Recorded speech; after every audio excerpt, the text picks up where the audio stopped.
você pode acompanhar o programa a partir de agora, além do rádio, por vídeo. É isso aí. Entra lá na fanpage da Najuá, facebook.com/Rádio Najuá.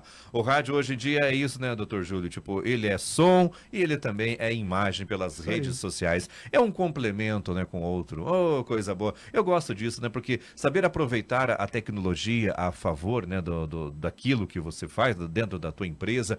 Por exemplo, hoje tem a questão até da inteligência artificial, Sim. que, enfim, abrange várias coisas que podem até ajudar e auxiliar na sua empresa e dentro das redes sociais, com o vídeo, levando essa informação até você, a rede social é sempre bem-vinda. Tem coisa ruim na rede social? Tem muita coisa, né? Mas também tem muita coisa boa, como, por exemplo, a entrevista de hoje, diabetes tipo 1. Quais os sintomas, causas, enfim, fatores de risco, né? A prevenção, o diagnóstico, o tratamento... Tudo isso, gente, no programa de hoje. E quem comenta esse assunto é o médico cardiologista, o Dr. Júlio Narraz, ele que vai falar sobre diabetes tipo 1. O doutor Júlio, você já falou sobre a pré-diabetes, diabetes tipo 2 e agora, necessariamente, né, a diabetes tipo 1, né? O que vem a ser a diabetes tipo 1? Então, Juarez, bom dia a todos, né? Então, assim, vamos explicar. Eu tenho que dar uma explicação, pelo menos, do pâncreas, né? Explicar o que é o pâncreas, né? Então, o pâncreas, ele é um órgão exócrino e endócrino. Vou explicar o que é isso. Ele é um órgão que ele tem mais ou menos 15 a 25 centímetros, tem 100 gramas, ele está colado no duodeno e atrás do estômago. Então, essa parte exócrina, ele produz enzimas digestivas que vai para o duodeno, tá? A amilase, a lipase e a tripsina.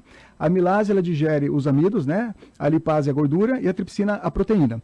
A parte endócrina, qual que é a diferença? Ele secreta hormônios que vão direto para a corrente sanguínea e tem um efeito sistêmico. Então, a parte endócrina, que são as células de Langerhans, elas têm a célula alfa, que produz o glucagon, a beta, que produz insulina e a amilina, a célula delta, que ela vai produzir a somatostatina, e as células PP, que é os polipeptídeos pancreáticos, tá? Então, no tema de hoje, a gente vai se ater ao glucagon e principalmente à insulina. Então, assim, eu estava dando uma olhada, eu achava que a prevalência do diabetes tipo 1 era baixa. Mas, rapaz, eu estava dando uma olhadinha, é um caso a cada 350 crianças. Então, não é uma prevalência tão baixa, né? Então, o que vem a ser isso? A criança, ela tem uma dificuldade, ela para de produzir insulina pelas células betas de Langerhans. O que acontece? Essa parada de produção pode ser por um problema genético, né? Ou ela vem com poucas células e aí acaba parando de produzir. Isso acontece por volta de 3 a 8 anos de idade, mas existe também o diabetes tipo 1 na fase adulta, que eu vou explicar.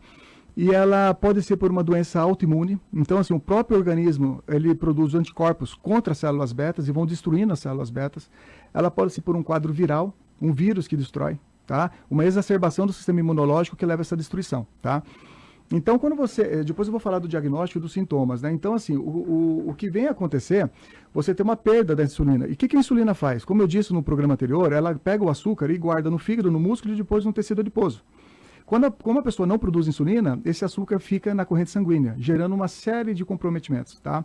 E um dos diagnósticos que a gente faz é dosar também os anticorpos, para saber se essa pessoa tem uma doença autoimune ou ver se é um quadro viral, para a gente saber o que é, né? Para a gente fazer o diagnóstico. Principalmente quando acontece na vida adulta. Na vida adulta pode ser a doença autoimune também, que a gente chama de LADA, como pode ser também uma pancreatite, uma inflamação grave no pâncreas que faz uma destruição dessas células beta de Langerhans. E a pessoa para de produzir insulina e vira o diabetes tipo 1, tá? Então é bem complexo. Os anticorpos que a gente dosa são anticorpos anti-insulina, anti-ilhotas, e o mais específico é o anti-GAD, que é o anticorpo anti-descarboxilase do ácido glutâmico. Quando esses anticorpos estão aumentados, aí já fala da doença autoimune, tá? E aí o tratamento realmente é com insulina. Só que, quando a gente descobre que é uma doença autoimune, a gente tem que afastar outras, porque atrás de uma vem outras. É que nem doença coronariana. O primeiro infarto, o risco é maior da pessoa ter outros infartos. Então, a gente tem que afastar a doença da tireoide, são pacientes que são propensos a ter doença celíaca, né? Que é aquela intolerância ao glúten, tu come o glúten e faz diarreia e passa mal. São pessoas que podem ter artrite reumatoide, lúpus eritematoso sistêmico, que é doenças autoimunes, né? Então, a gente tem que fazer um rastreamento completo, tá? Dessa patologia direitinho para poder fazer o tratamento e o diagnóstico. E quando acontece na fase adulta, a gente dosa também uma proteína C, o peptídeo C, perdão. O peptídeo C, ele marca se a pessoa está produzindo insulina ou não, porque muda o tratamento. Quando a pessoa não produz insulina, a referência de laboratório é 1,1, tá? Quando está abaixo disso, a pessoa não produz. Então não adianta eu entrar com só hipoglicemia antes orais, eu tenho que entrar com insulina para esse paciente, que é onde a gente trata. Mas a melhor pessoa para tratar o diabetes tipo 1 é uma equipe multidisciplinar. Por quê? Precisa do endocrinologista experiente, precisa de uma nutricionista e precisa também de uma equipe de psicólogos mesmo. Porque, querendo ou não, gera uma certa revolta na família, né? Impacto é um grande, impacto né? muito grande. A criança, ela não aceita a doença, às vezes. Então, assim, é complicado. Então, tem que ser uma equipe multidisciplinar até para acertar a dieta, né? Porque, como eu disse, no diabetes tipo 1 é igual ao 2 também. A diferença é que ele não produz insulina. Então, não adianta comer tudo errado também, né? Então, tem que fazer uma dieta bem certinha. Não é uma dieta restritiva de carboidrato. Então, tem que ser avaliado bem com o nutricionista. Porque, assim, existem alguns cálculos básicos, mas, assim, são muito simplórios, né? Então, a gente pega uma criança de 3 a 13 anos, a gente põe 1.000 calorias, multiplica 100 pela idade e dá a caloria diária, mas depende da massa corporal, depende se ela faz exercício, se não faz. Às vezes o gasto calórico dela é alto, tem que aumentar o aporte calórico. Mas basicamente é tirar produto industrializado, principalmente o que tem muito carboidrato simples, né? Gordura industrializada, né? Gordura trans que a gente fala, isso tudo leva à doença coronariana. Eu vou explicar sobre a dieta, mas antes disso, Juarez, era importante a gente saber os sintomas. Né? Então, quais são os sintomas? Às vezes é complicado, porque assim, quando você está com açúcar muito alto no sangue, começa assim, com tontura, visão turva, a criança começa a ter uma fadiga que não é normal, fica cansada, né? Esses são os principais sintomas. A criança começa a perder peso, se ela for um pouquinho mais gordinha, ela começa a perder peso rápido, 2, 3 quilos. E aí vem a polifagia, vontade de comer, porque a insulina não está levando o açúcar dentro da célula. Então, o que o corpo sente, que ele precisa comer mais para ter mais energia, para poder ter energia para gastar, né? Então, ela começa a comer mais. Como a glicemia está muito alta, ela começa a urinar. Acima de 180 miligramas por decilitro no sangue de açúcar, a urina começa a sair com açúcar. Né? Então ela começa a urinar muito para eliminar aquela quantidade de açúcar que ela tem. Então tem o que a gente chama de poliúria ou noctúria. Noctúria é quando urina muito à noite, levanta muito à noite para urinar, ou aquela criancinha pequena que tem que trocar de fralda muitas vezes porque urina demais, né? Então esses são os sintomas. A polifagia, que eu falei da alimentação, que é comer demais, e é tomar muita água também, né? A pessoa começa a tomar muita água, porque está com muito sangue na urina, no corpo, né? Então tem que eliminar, muita glicemia, muito açúcar no corpo. Então ela tem que eliminar isso de alguma forma. E as formas que a gente faz é excretória, né? Pela urina, né? E aí essa fadiga vem. Mas as complicações, que é o pior. Porque assim, o que acontece? A insulina, ela tem que botar esse açúcar dentro do músculo, do fígado, e depois ele vai para o tecido adiposo. Quando você... Lembra que eu falei para você? Eu sempre comento que a dose, que a diferença entre o remédio e o veneno é a dose. É a mesma coisa. Então, assim, o jejum intermitente, ele causa a produção de corpos cetônicos, que é muito bom para o cérebro, coração e rim. Só que quando a pessoa não tem insulina, a produção de corpos cetônicos, ela é muito acentuada. E faz o que a gente chama de cetoacidose diabética, que é gravíssimo. O que isso quer dizer? A pessoa ela tem que ter outra fonte de energia. Então, ela começa a degradar o músculo. Então, por isso que ela perde peso. Degrada a gordura para produzir os corpos cetônicos, que tem a acetona, acetato e beta-hidroxibutirato. Quando você tem muitos corpos cetônicos, você tem uma acidose metabólica, o corpo fica ácido. Isso pode levar a confusão mental, uma desidratação muito importante, e o tratamento é com internamento mesmo. E os sintomas são vômito, dor abdominal, sonolência, pode ficar até em coma. Então, assim, pelo excesso de açúcar no sangue, e que vai proporcionar esse excesso de corpos cetônicos. Aí você tem que ir no pronto-socorro e fazer o diagnóstico. Faz o exame de urina, vê os corpos cetônicos, tem um exame de sangue do beta-hidroxibutirato para você ver o quanto que está. Você faz uma gasometria arterial ou venosa e vê se a pessoa já está com acidose. E o tratamento é com insulina de ação rápida e hidratação vigorosa, e tem que ir para uma UTI para estabilizar, porque tem que controlar os eletrólitos, sódio, potássio. Então, assim, como a gente fala sempre no início, a gente está aqui para soluções, né? Então, assim, a gente quer orientar, nós queremos orientar a população para identificando alguns sintomas parecidos, que já faça o exame, né? Então, o exame de você fazer o diagnóstico do diabetes tipo 1 pode ser com uma glicemia, por exemplo, não precisa ser teoricamente em jejum. Se a pessoa tem todos esses sintomas, está tomando muita água, está urinando demais, está perdendo peso, faz uma glicemia de jejum acima de 200, você fecha o diagnóstico, né?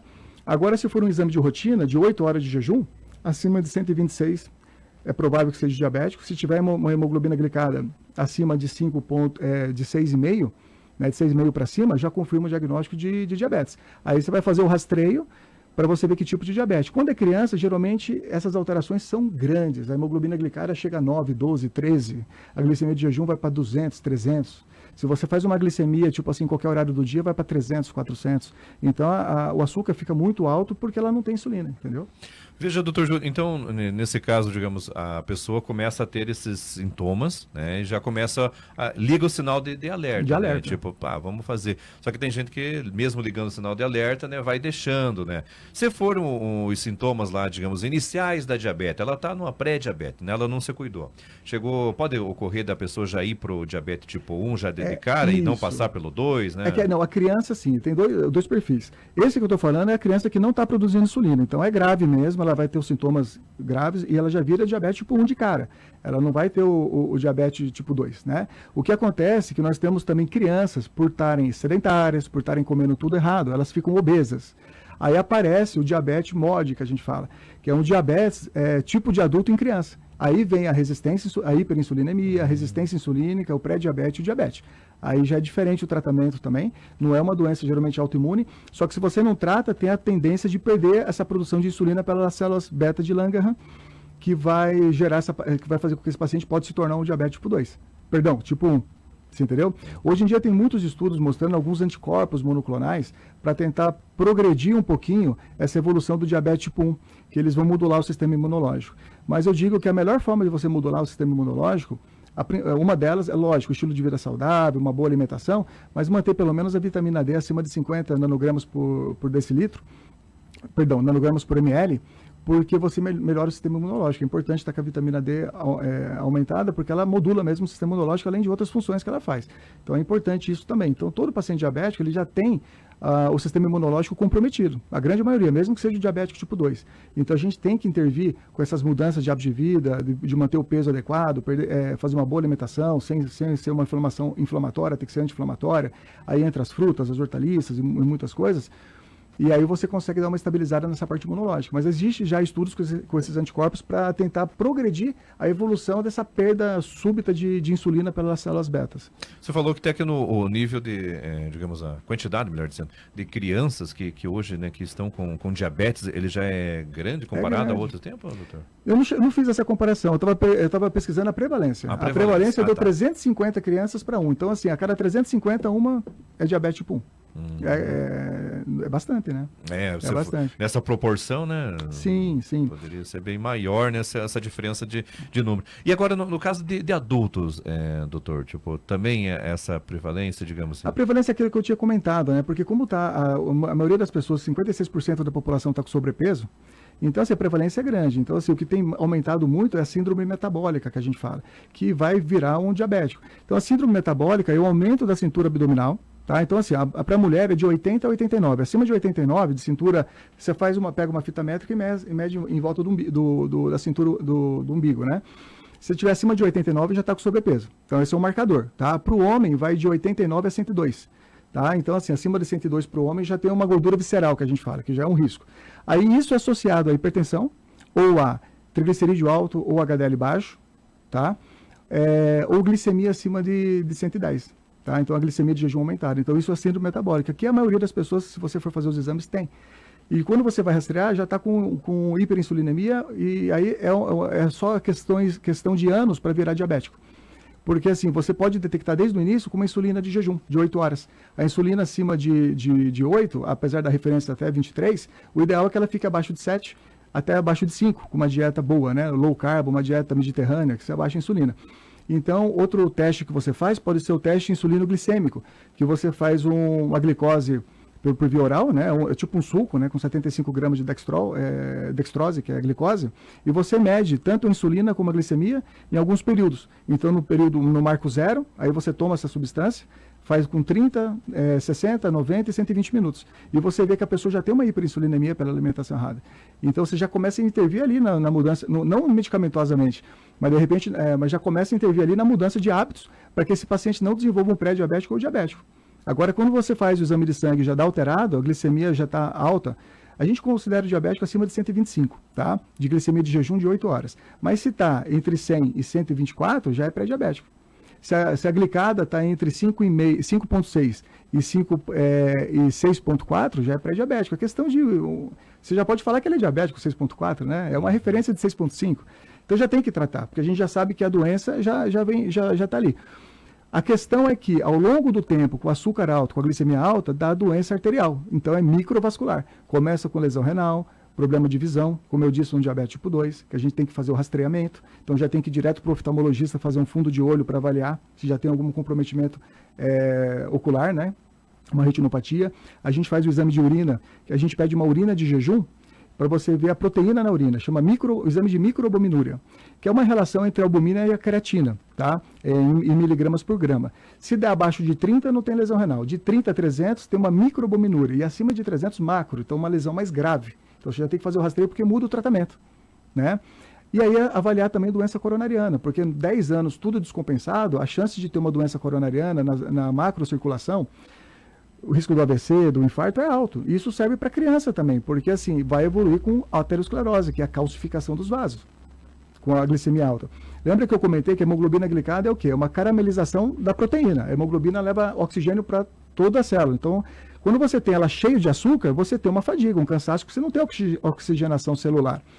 Então, o grande segredo é você manter essa hemoglobina glicada mais baixa, né? E se você fizer isso a longos anos, a proteína que carrega o colesterol, por exemplo, a lipoproteína A, que a gente chama de apolipoproteína A e apolipoproteína B, ela também fica glicada. Então estraga o perfil de colesterol também, oxida o colesterol. A oxidação de colesterol que faz, junto com a inflamação, que faz a aterosclerose. Então a gente tem que controlar isso. Então, assim, existe controle. Tem como você conviver com a doença controlado. Mas se você não fizer nada, a tendência é ter lesões. E aí depois você não consegue reverter.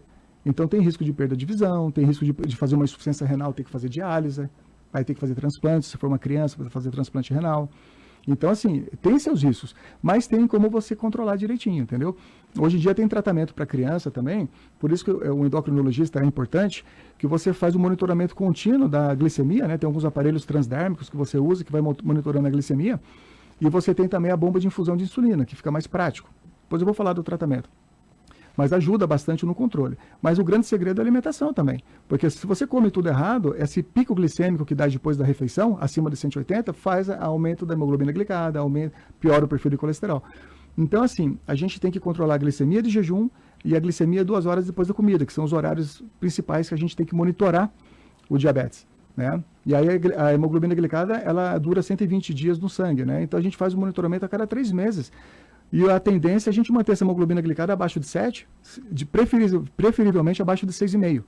Tá? Tanto no adulto, né? Se o adulto é diferente, o adulto, como eu falei no programa passado, se ele é um diabético de pouco tempo, a gente tenta fazer, hoje tem vários medicamentos, né, com a mudança de hábitos de vida e com vários medicamentos bons, manter dentro do normal, abaixo de 5,5. A criança tipo 1, não, a gente já tem que manter entre 6,5, abaixo de 7 e abaixo de 6,5. Porque assim, a hiperglicemia, o açúcar no sangue é ruim, e a hipoglicemia constante também é deletéria. Então a gente tem que ter um equilíbrio no tratamento disso. Entendeu? Bacana demais. Doutor Júlio, vou para um... Voltamos a apresentar Espaço Cidadão. Agora são 9h38, já estamos de volta aqui pela Super Najuá. Gente, para você agendar uma consulta com o Dr. Júlio Narraz, ele atende no consultório Reviver, aqui em Irati, que fica na rua Conselheiro Zacarias. O telefone, anote aí, vai lá. Antigamente a gente falava assim, Dr. Júlio, pega no papel e caneta. Não, agora pega o teu celular, já anota aí direto, né? Vai lá, pega o teu celular. 999730089. 999730089. O Dr. Júlio Narraz atende no consultório Reviver, na rua Conselheiro Zacarias, aqui em Irati. Anotou? Ah, não deu tempo ainda. 999730089. Inclusive, o telefone dele tá na descrição da nossa live. Entra lá no Facebook da Najuá, vai na parte de cima aqui, ó, na descrição. Clique ali em ver mais. Você já vai ver ali o telefone, é só você mandar um contato lá pro Dr. Júlio e aí você marca a avaliação. Gente, tem as redes sociais, inclusive tá aqui, ó, na parte de cima, aqui na descrição também. Tem o Instagram, o YouTube e o site do Dr. Júlio Narraz. Por lá você encontra vários conteúdos. O doutor Júlio, antes da gente ir aqui para as perguntas, né? Até o doutor Júlio falou que comentar só um pouquinho sobre a parte da alimentação, então, né? A alimentação sim, é fundamental, principalmente no diabetes tipo 2, mas o tipo 1 também é importante manter uma alimentação saudável. Então, assim, isso serve para os pais também. Então, não adianta querer controlar a dieta do filho se os pais não fazem dieta, né? Então, perguntaram até da dieta, por que a gente fica diabético, né? O tipo 1 eu já expliquei que é uma doença autoimune que destrói as células que produzem insulina. O tipo 2 é pela alimentação errada. Então, você começa com o aumento da insulina, tá? Porque come muito carboidrato simples, muito, né, bolachinha, salgadinho, muita coisa que não vai ter nutrição e aumenta a insulina. Aí, com essa insulina alta, ela vai fazer uma resistência ao receptor da insulina. Chega uma hora que você produz insulina em uma quantidade alta e o receptor não responde mais. Então, essa insulina não vai ser, o açúcar não vai ser guardado dentro da célula. E aí você começa com uma resistência insulínica, aí você começa com pré-diabético, começa a aumentar os parâmetros de exame e depois vem o diabetes. Então, você fazendo uma dieta, você consegue ficar normal, sem ser diabético. Então é importante a gente saber o que é índice glicêmico e carga glicêmica. Então uma boa nutricionista vai te explicar, mas tem no Google isso. Então, rapidamente, assim, alguns alimentos, o que é o índice glicêmico? É quando você come aquele alimento, é a quantidade de açúcar que vai subir na tua corrente sanguínea, a glicose. Tá? Então o índice glicêmico ele vai de 55 para baixo, que são alimentos com baixo índice glicêmico, então sobe pouco o açúcar no sangue. De 55 a 70 é moderado e acima de 70 é alto. Então vou dar um exemplo para você. Um pão francês, ele tem um índice glicêmico de 95, é altíssimo. Um pão de centeio, por exemplo, apesar que tem glúten, ele tem um índice glicêmico de 50. Então você pode mudar o tipo de alimentação, porque vai subir menos o açúcar. Aí nós temos a carga glicêmica, que é um pouquinho mais complexo. A carga glicêmica é assim, você pega esse índice glicêmico, você pega a quantidade de carboidrato que tem naquele produto, tá? E depois você pega a quantidade de carboidrato e depois divide por 100. Então você vai ter a carga glicêmica, que abaixo de 10 é baixo, de 10 a 20 é moderado e acima de 20 é alto. Então, por exemplo, a melancia, ela tem um índice glicêmico alto, de 72. Mas como ela tem pouco carboidrato, a carga glicêmica dela é baixa, é de 3 e 4. Então a melancia, por exemplo, você pode consumir. Você entendeu? Então, assim, o que eu quero dizer com isso? Você fazendo esse tipo de alimentação, então, basicamente, para um adulto, dieta low carb, tirar produto processado, procurar alimentos com baixo índice glicêmico, com baixa carga glicêmica, que você não vai ter essas oscilações de glicemia, esse aumento do açúcar do sangue, tá? Então, basicamente, seria isso. E para um paciente que é diabetes tipo 1, aí tem que ter uma boa nutricionista para avaliar a composição corporal e ver qual que é a caloria que ele precisa usar. E ele tem que fazer o tratamento direitinho que a gente vai explicar na sequência. Eu acho que eu já respondi a pergunta do colega lá. Já respondeu, já tá, né? Obrigado até aqui. Tem uma outra pergunta aqui, doutor. Tá. Antes aqui eu só quero comentar o seguinte, ó. O José Maurício, ele mandou aqui, ó. Com o tratamento que o doutor Júlio me passou, saí da insulina. Mas o José Maurício é paciente da gente, mas ele segue tudo direitinho que a gente fala, né? Opa, não, esse é um ponto importante. Não, pega o exemplo aqui do doutor Júlio. Pega o exemplo do José Maurício, né? Então, ele segue tudo que foi orientado, Sim. né? E é uma equipe multidisciplinar, né? Conta aí, por favor. Então, ele é acompanhado com a gente, com o nutricionista, né? Ele é acompanhado com a endócrino, comigo, né? Que eu faço o tratamento dele também, a parte cardiológica e a parte também a gente entra com alguns medicamentos. E aí, o que acontece? Como ele começou a fazer exercício, começou a fazer musculação, começou a fazer caminhada, melhorou a dieta e ajeitou do jeito que a gente está falando, com os medicamentos, ele saiu da insulina e ele está hoje como se ele não fosse diabético, está tudo controlado. E a tendência é de tirar mais medicamento. Conforme vai vindo os exames e ele vai melhorando, a gente vai diminuindo o medicamento. Então, não existe milagre, remédio não vai resolver. Como tem vários pacientes que não muda nada de dieta, porque o tipo 2 é uma doença nutricional. Então, assim, se eu faço as mesmas coisas, como é que eu vou ter um resultado diferente? Impossível. Então, mesmo que você entre com todo o arsenal de medicamentos bons com insulina, a melhora é insignificante, é pouca. Entendeu? Então, depende da pessoa mesmo, depende né? da pessoa. Então, parabéns, José Maurício aqui, né? Bacana o exemplo dele. Tem uma outra pessoa aqui, doutor Júlio, tem uma pergunta aqui.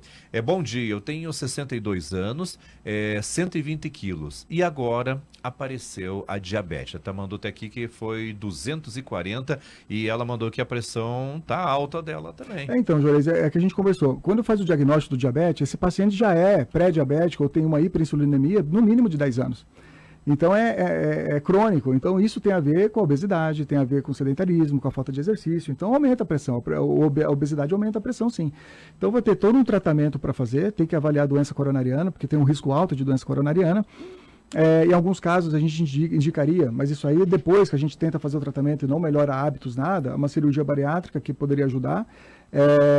Mas assim, tem que mudar tudo, né? Mudar a alimentação, começar a fazer caminhada, melhorar. E tem medicamentos novos também que ajudam, né? Ajudam a perder peso, são mais caros. Mas se a pessoa, que nem eu disse nas outras vezes, muda o estilo de vida, muda a alimentação, a gente consegue controlar tudo, né? E aí melhora bastante e às vezes não precisa de uma cirurgia, né? Que é uma cirurgia mais agressiva. A gente tem assim, que quando você faz a cirurgia, o controle de diabetes do tipo 2 é quase 100%, praticamente 100%. Só que depois de 2 anos a pessoa volta a engordar. E se não muda a dieta, tem estudos que você acompanhando essas pessoas em 10 anos, 90% voltam ao peso quase inicial. Porque não mudaram o mindset, que é o cérebro, né? Então continua comendo tudo errado, então não tem benefício. Uhum. E até nessa questão até do tratamento, doutor Júlio, só para a gente finalizar aqui, que já são 9h44, ou seja, essa questão até mesmo da alimentação, então ela vale, né, também, né, para o diabetes tipo 1, né? Porque, ou seja, se não cuidar, e quais são os outros tratamentos? Não, aí nesse caso é a insulina mesmo, tem que tomar insulina. O SUS ele disponibiliza a NPH e a regular, não são as melhores, mas tem outras insulinas que o SUS também disponibiliza. Então a NPH, ela tem que ser tomada de 12 em 12 horas, e a regular ela demora meia hora para fazer efeito. A regular você toma antes das refeições, para que você não tenha esse pico glicêmico acima de 140 no pós-prandial, que é 2 horas depois da comida. Só que hoje você tem insulinas novas, né? Então assim, a insulina de ação mais lenta, você tem a gragina, que você usa, que ela dura quase 24 horas. A glagina e tem uma outra agora que não me veio na cabeça.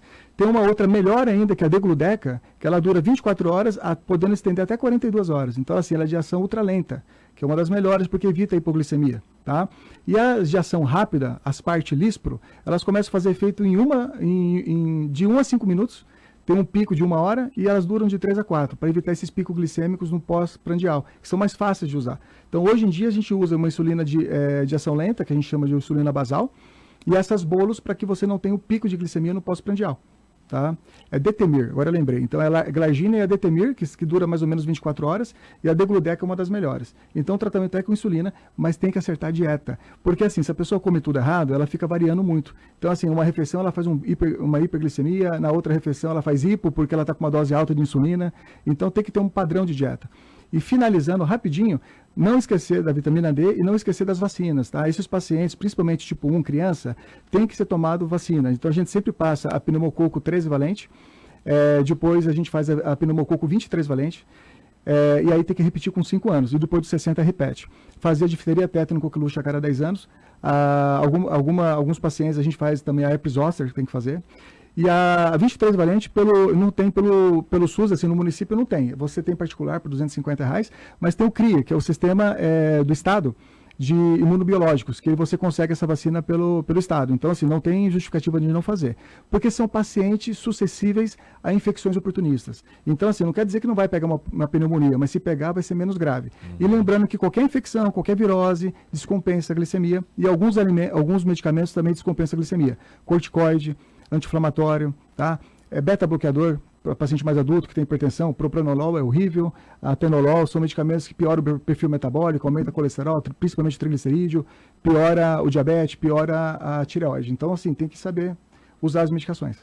Bacana demais. Agora são 9h47, gente, já chegamos no final aqui, né? Ai, como... eu gostaria até de eu tô correndo aqui, né? Juarez, eu tô correndo. Né? Mas é que o tempo aqui, gente, já vai entrar aqui o Padre Scala já na sequência, né? Não tem como eu atrasar demais aqui, né? Então, muito obrigado aqui ao Dr. Júlio Narraz, ele que esteve aqui junto com a gente, né?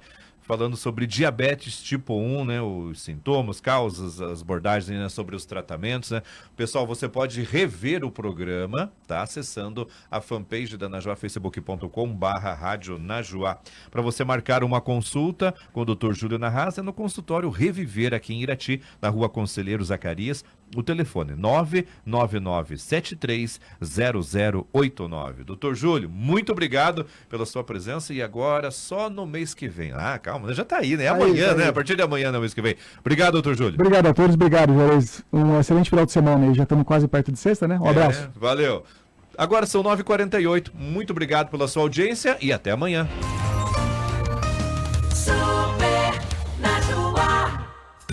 Nos dias de calor, atenção para não